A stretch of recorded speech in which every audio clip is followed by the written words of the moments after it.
अब वो सवाल पूछ रहे हैं, अब वो जवाब मांगते हैं। आपने तो कहा था, आपने तो ये कहा था कि कोई भी चीफ अपनी फौज से बड़ा नहीं होता। दो जवाब। आपने कहा था कोई भी फौज अपनी कौम से बड़ी नहीं होती। दो जवाब मांग रहे हैं, जवाब सोशल मीडिया वॉरियर्स।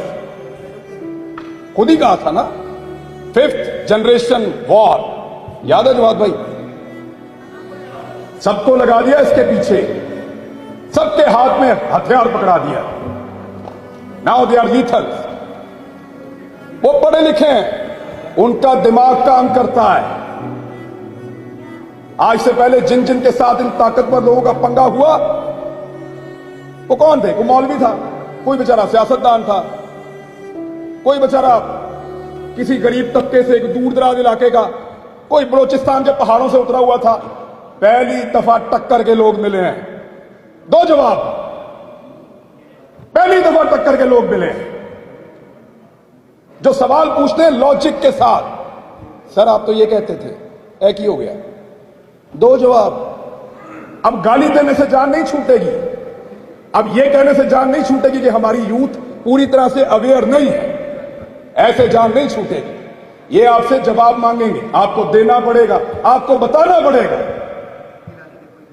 कहानी कोई और सुनाई, हकीकत में कुछ और किया। मैं कल की बात आपको बताता हूं, मुझे शर्म आई। आपका वजीर दिफा